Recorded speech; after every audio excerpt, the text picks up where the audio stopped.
Hi, this is Ben Peroisich with RE/MAX, and welcome to your Real Estate Market Minute. Well, today I wanted to answer the question, what is included in a maintenance fee when you buy a condo?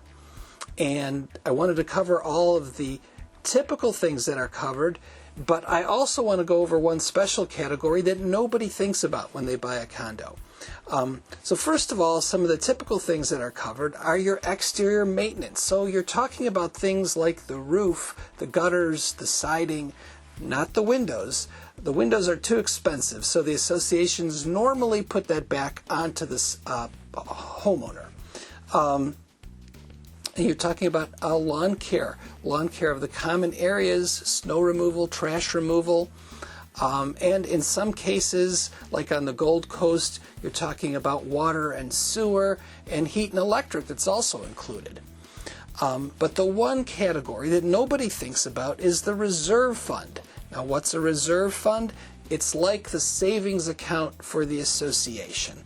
And you want to see the reserve fund at least 70% funded.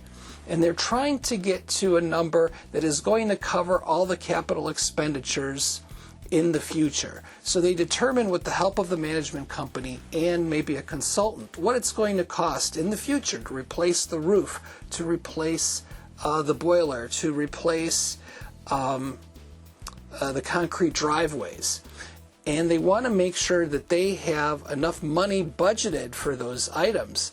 And that is big money. So the only way that money is going to be there is if a portion of your maintenance fee goes toward the reserve fund every month.